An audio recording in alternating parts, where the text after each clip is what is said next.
দেখেন আমাকে পুরস্কার ঘোষণা করছে, আমাকে মেরে ফেলে দেওয়া হলে 30 লাখ টাকা দেওয়া হবে। এটা কিন্তু খালেদ মহিউদ্দিনরা বলেন না, জন্য আমার জীবনের জন্য মূল্য ঘোষণা করা হয়েছে। তাই বলছে আমার মূল্য তো আল্লাহ নির্ধারণ করে দিচ্ছে, তোমাদের তো দরকার নাই, এবং টাকা লাগলে আসো আমি দিয়ে দিচ্ছি। আমি এক টক শোতে বলছিলাম ইসকালাম না শুনলে আপনাদের বোধহয় চুলকায়, আর উনি খুব খেপে গিয়েছিল যে চুলকায় শব্দটা ওইভাবে বলা উচিত হয়নি। ইসলাম সম্পর্কে একটা অ্যালার্জি আছে। কেন অ্যালার্জি আছে? ইসলাম হলে তো দুর্নীতি করতে পারবেন না। সো যারা বলেন জামাত ইসলামের জনপ্রিয়তা উঠে যাচ্ছে, আবার জনপ্রিয়তা নিভে যাচ্ছে, প্রথম আলো দেখতেছেন জামাতেরটা ঠিক রেখে 1300 জনের উপর একটা সার্ভে করে বলে দিল জামাত 26% পাবেন আর বিএনপি 63% পাবেন। না 93 দেখ, কারণ ফয়সালা প্রথম আলোর হাতে না, ফয়সালা হচ্ছে মালিকুল মুলকের হাতে। তো মালিকুল মুলক যদি ভাবে যে জামাতে ইসলাম আজকে উপযুক্ত এবং জামাত ইসলাম ইনশাল্লাহ এ দেশ চালাতে সক্ষম, তাহলে অবশ্যই নিয়ে যাবেন। পৃথিবী কেন, আসমান জমিনে কারো শক্তি নেই আমাদেরকে এই মিজানকে কি করা, আটকায় রাখা। কারণ হাসরের মাঝে একমাত্র মিজানই থাকবে, ওখানে ধানের শীষও থাকবে না, নৌকাও থাকবে না, লাঙ্গলও থাকবে না। সো আমরা এমন একটা প্রতীক নিয়ে কাজ করি যেটা দুনিয়া এবং আখিরাত দুই জায়গাতেই উপকারী। যারা আমাদের সমালোচনা করেন তাদের কাছেও আমার আহ্বান, ভাই বিকল্প তাহলে আপনি তৈরি করেন, করে ইসলাম কায়েম করেন। যদি না মনে হয় জামাত ইসলাম ভালো, ঠিক আছে, আপনি করে ইসলাম কায়েম করেন। আর যদি না করতে পারেন তাহলে জামাত ইসলামকে ভোট দান করেন। কর্নেল সাহেব বসে আছে, এই বেয়াদবিটা হয়ে গেল, সেজন্য মাপ চেয়ে নিচ্ছি। আসসালামু আলাইকুম রহমতুল্লাহ বারাকাতুহু। এই ছবিটা দেখেন, এই ছবিটার নামটা কি? কুল্লে নাফসিন যায়কাতুল মাউত। সেটার ধরন যেরকমই হোক, সেটা কলার চোচায় পা পিছলে যান, ফাঁসির দড়িতে যান, আর এইভাবেই হোক, তার মানে মৃত্যুর স্বাদ আমাকে গ্রহণ করতে হবে। এখন সব মৃত্যু কি এক সমান? আল্লাহ সুবহানাহু ওয়া তাআলা কোরআনে কি বলতেছে? যারা জিহাদ করলেন আর যারা ঘরে বসে থাকলেন তাদের কি একই রকম সমান মর্যাদা দেওয়া হবে? আল্লাহ বললেন না। সো এই ছবির এই ভাইয়েরা, আল্লাহ ওনাদেরকে জান্নাত নসিব করুক, ওনাদের শহীদ হিসাবে কবুল করুক। এই জন্য আমরা কি করব? We feel proud. কেন? যখন একজন শহীদকে জিজ্ঞাসা করা হবে তুমি কি চাও আমার কাছে, সে বলবে আমি আবার দুনিয়াতে যে আবার শহীদ হয়ে যেতে চাই। তাহলে এই যে মর্যাদা, এই মর্যাদা কিন্তু আমার আপনার সবাইকে চাইলেই পাওয়া যায় না। এই কথাটা কি কারণে বললাম? আপনারা এমন একটা শহীদি কাফেলার অংশ, এবং আল্লাহ আপনাদেরকে সবাইকে এমন একটা কাফেলায় সংযুক্ত করছে যে কাফেলার দুনিয়া এবং আখেরাতে কোনো জায়গায় লস বলে কিছু নেই।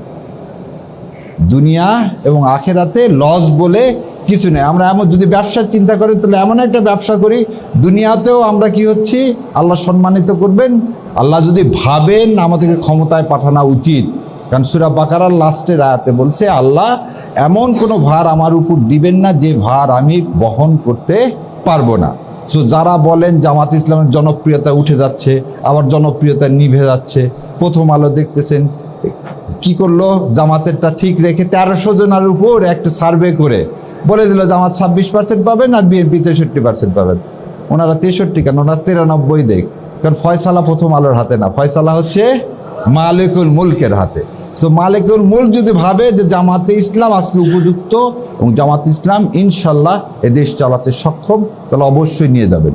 এবং পৃথিবী কেন, আসমান জমিনে কারো শক্তি নেই আমাদেরকে এই মিজানকে কি করা, আটকায় রাখা। কারণ হাসরের মাঝে একমাত্র মিজানই থাকবে, ওখানে ধানের শীষও থাকবে না, নৌকাও থাকবে না, লাঙ্গলও থাকবে না। সো আমরা এমন একটা প্রতীক নিয়ে কাজ করি যেটা দুনিয়া এবং আখিরাত দুই জায়গাতেই উপকারী। দ্বিতীয় একটা কথা বলি, অনেকে আমাকে টক শুনিয়া বলে আপনি খুব জোরে জোরে কথা বলেন, চিল্লায় কথা বলেন, রাগ করে। 17 বছর মিথ্যা শুনতে শুনতে কান দুইটায় ধাপা পড়ে গেছে। ধাপা পড়া বোঝেন? আমাদের নর্থ বেঙ্গলের লোক বলে যে অনেক সময় কানে উপরে যখন উঠবেন দেখবেন কান বন্ধ হয়ে যায়। তা আমাদের কান বন্ধ হয়ে গেছে, আর যাদের যাদের কান খোলা ছিল তারা ছিল হচ্ছে আয়না ঘর। তো আজকে যারা এই বাংলাদেশের জমিনে যে মানুষগুলো আছে, এই মানুষগুলোর কানে ধাপা আছে। এখন ধাপা পড়া লোক হলে জোরে কথা বলতে হয়, নাহলে তার কানের মধ্যে সেটা প্রবেশ করানো খুব কঠিন হয়ে যায়। সেই জন্যেই আল্লাহ সুবহানাহু ওয়া তাআলার কাছে আমি সবসময় দোয়া করি, রব্বি ইশরাহ লি সাদরি ওয়াসসির আমরি ওয়াহলুল উকদাতান মিন লিসানি ইয়াফকাহু কাওলি। আমার কণ্ঠকে ইসলামের জন্য এমন করে দাও যে ওই কানের ছিদ্র আবার ভেদ না, ওই কান পর্যন্ত যেন পৌঁছায় দেয়। ছিদ্র আবার ভেদ করে দিলে তো ঠসা হয়ে যাবে। সো ওই পর্যন্ত পৌঁছায় দিক, যাতে আল্লাহ এই জমিনে ইসলামকে কায়েম করে। আর আরেকটা জিনিস আপনাদের সবাইকে সবার মাধ্যমে বলি, আওয়ামী লীগের ভোট বলে কিছু নেই, মুসলিম লীগের ভোট বলে কিছু নেই। আমরা একটা ভোটের রাজনীতিতে আমরা বিশ্বাস করি না। আমরা কিসে বিশ্বাস করি? ক্ষমতার মালিক, সার্বভৌম ক্ষমতার মালিককে মালিকুল মুলক কে আল্লাহ সুবহানাহু ওয়া তাআলা। আর সূরা আল ইমরানে কি বলতেছেন, আমি যাকে ইচ্ছা তাকে ক্ষমতা দিব, যাকে ইচ্ছা তার কাছ থেকে ক্ষমতা কেড়ে নিব। আমরা কি 24 সালে জানতাম শেখ হাসিনা এইভাবে পালায় যাবে? সত্য কথা কি আমরা কেউ জানতাম না। গত 15 বছর জামাত বিএনপি সবাই মিলে আন্দোলন করছি, একটা বালির ট্রাক পর্যন্ত সরাতে পারেনি। আর আল্লাহর ইচ্ছায় আল্লাহ এমন মাঠ তৈরি করে দিলেন যে পৃথিবীর ইতিহাসে সমস্ত সংসদ সদস্য, মন্ত্রী, মসজিদের খতিব পর্যন্ত দেশ ছেড়ে পালায় যায়। তাহলে আল্লাহ কি করতে পারেন? তার উদাহরণ আল্লাহ সব সময় দিচ্ছেন। কিভাবে দিচ্ছেন? নূহ আলাইহিস সালামের সময় দিচ্ছেন, আল্লাহ কারণ লূত আলাইহিস সালামের সময় দিচ্ছেন। সো আমি আর এগুলো উদাহরণ দিলাম না। সো আল্লাহ আমাদেরকে কবুল করুক এবং এই দেশে ইসলামের শাসন ব্যবস্থা কায়েমের জন্য আর কি কোনো বিকল্প আছে? নাই। সো বিকল্প যদি না থাকে তাহলে আপনাকে এটাকে গ্রহণ করতে হবে। যারা আমাদের সমালোচনা করেন তাদের কাছেও আমার আহ্বান, ভাই বিকল্প তাহলে আপনি তৈরি করেন, করে ইসলাম কায়েম করেন। যদি না মনে হয় জামাত ইসলাম ভালো, ঠিক আছে, আপনি করে ইসলাম কায়েম করেন। আর যদি না করতে পারেন তাহলে জামাত ইসলামকে ভোট দান করেন, কারণ আপনার উপর এটা ফরজে কিফায়া ইসলাম কায়েম করা। সো আল্লাহ আমার এই শহীদ ভাইদের মানে বদলে, খালি এই শহীদ না, যারা আরও শহীদ হয়েছেন তাদের বদলে আল্লাহ এই জমিনে ইসলাম কায়েম করুক। আর আপনারা আমার জন্য দোয়া করবেন, আল্লাহ যেন আমাকে এই পথে সারা জীবনের জন্য কবুল করে। আর ওই যে আর একটা জিনিস সবাই দেখবেন বলে যে বট বাহিনী শিবির খালি কি বলে, কাউকে গালিগালাজ করে। এটা একদম খুব পরিষ্কার করে খালেদ মহিউদ্দিনকে বলে দিচ্ছি। দেখেন, আমাকে পুরস্কার ঘোষণা করছে, আমাকে মেরে ফেলে দেওয়া হলে 30 লাখ টাকা দেওয়া হবে। এটা কিন্তু খালেদ মহিউদ্দিনরা বলেন না। আমার কিছুর জন্য, আমার জীবনের জন্য মূল্য ঘোষণা করা হয়েছে। তাই বলছে আমার মূল্য তো আল্লাহ নির্ধারণ করে দিচ্ছে, তোমাদের তো দরকার নেই, এবং টাকা লাগলে আসো আমি দিয়ে দিচ্ছি। সো এই জিনিসটাই যে বট বাহিনী, এগুলো আমাদের জন্য এটা থাকবে। যারা ইসলামকে এখন সবসময় মনে রাখতে হবে, যে অ্যাঙ্গেলেই কথা বলুক, সবার একটা সমস্যা আছে। আমি এক টক শোতে বলছিলাম, ইসলাম না শুনলে আপনাদের মধ্যে চুলকায়, আর উনি খুব ক্ষেপে গিয়েছিলেন যে চুলকায় শব্দটা ওইভাবে বলা উচিত হয়নি। ইসলাম সম্পর্কে একটা অ্যালার্জি আছে। কেন অ্যালার্জি আছে? ইসলাম হলে তো দুর্নীতি করতে পারবেন না। প্রথম জিনিসটা কি? ইসলাম হলে আপনি তো দুর্নীতি করতে পারবেন না। ইসলাম হলে অন্যের হক নষ্ট করতে পারবেন না। ইসলাম হলে 72 থেকে 75 সালে বাংলাদেশের কোনো সম্ভ্রান্ত পরিবারের মেয়েরা স্কুল কলেজে যেতে পারেনি। আর ইসলাম প্রতিষ্ঠা হলে একটা মেয়ে রাত 12টা হোক, 1টা হোক, যখন যাবে আমাদের কোনো বোনের দিকে কেউ ফিরেও তাকাবে না। এই সমাজ কি ইন্ডিয়া প্রতিষ্ঠিত করতে দিতে চায়? না। আমরা কি হক চাই? আমরা জাকাত ভিত্তিক হক চাই। আজকে বলেন তো, যার জমি জমা নাই তাকে ব্যাংক টাকা দিবে? কর্জে হাসানা বলে কিছু আছে কোনো ব্যাংকে? নাই। আর জাকাত ভিত্তিক সমাজ হলে যার নাই তাকে টাকা দেওয়া হবে, যার টাকা আছে তারপর ডবল টাকা নেওয়া হবে। এই তো ইসলাম। তো যার টাকা আলাদা কি করবেন? প্রথম আলোকে ইউজ করবেন যাতে ইসলাম কায়েম না হয়। সো আল্লাহ এটা আমাদেরকে বোঝার তৌফিক দেখ, আমাদেরকে কবুল করুক, বাংলার জমিনে ইসলাম কায়েম হোক। আসসালামু আলাইকুম রহমতুল্লাহি ওয়া বারাকাতুহু। আমার আগে যে ভাই কথা বলে গেল, ঘটনা একই। একজন সুস্থ মানুষকে পুলিশ কিভাবে ধরে নিয়ে যে রাতারাতি বন্দুকযুদ্ধের নাটক সাজিয়ে জীবন থেকে একটি অঙ্গ বিচ্ছিন্ন করে দিয়েছে, ঘটনা আপনারা শুনেছেন। পুলিশ আমাদেরকে ধরে নিয়ে যায় 3 তারিখ রাতে। 3 তারিখ রাতে থানাতে নিয়ে যায়, আমাদের উপরে নির্মম নির্যাতন চালায়। এবং 4 তারিখ আমাদের সারাদিন ঘুম রাখার পরে রাতে ডিবি অফিস থেকে নিয়ে চলে আসে।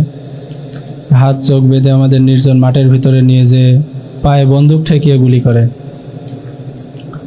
আমার বাম পায়ে এবং ভাইয়ের ডান পায়ে গুলি করছিল। তারা নাটক সাজিয়েছিল। আমরা গাড়িতে করে যাচ্ছিলাম, পুলিশ আমাদের থামতে বলেছিল, কিন্তু আমরা না থেমে উল্টো পুলিশের উপরে বোমা নিক্ষেপ করি। এবং আমাদের হাতে রামদা ছিল, সেটা দিয়ে পুলিশদের কোপাইছি। যে একটা নাটক কীভাবে লিখতে হয় এটাও পুলিশের ন্যূনতম জ্ঞান নাই। চলন্ত মোটরসাইকেল থেকে কিভাবে রামদা দিয়ে কোপ মারা যায় একজন পুলিশকে, এবং চলন্ত মোটরসাইকেলের পিছন থেকে পুলিশ গুলি করছে এমন প্রশিক্ষণপ্রাপ্ত পুলিশ যে পিছনে বসে আছে তার ডান পায়ের ঠিক হাঁটুতে লেগেছে, এবং আমি চালাচ্ছি আমার বাম পায়ের হাঁটুতে লেগেছে। কত সুন্দর করে একটা নাটক উপস্থাপন করে আমাদের 2টা মানুষকে তারা পঙ্গু করেছে। শুধু আমাদের 2 জনকে না, বাংলাদেশ ইসলামী ছাত্র শিবির সহ তৎকালীন 15 বছরে যত নির্যাতন ঘটেছে সবারই চিত্র এমনই। মানবাধিকারের যদি বলা হয়, 24 পরবর্তী বাংলাদেশেও এখন আমরা আমাদের অধিকার থেকে বঞ্চিত।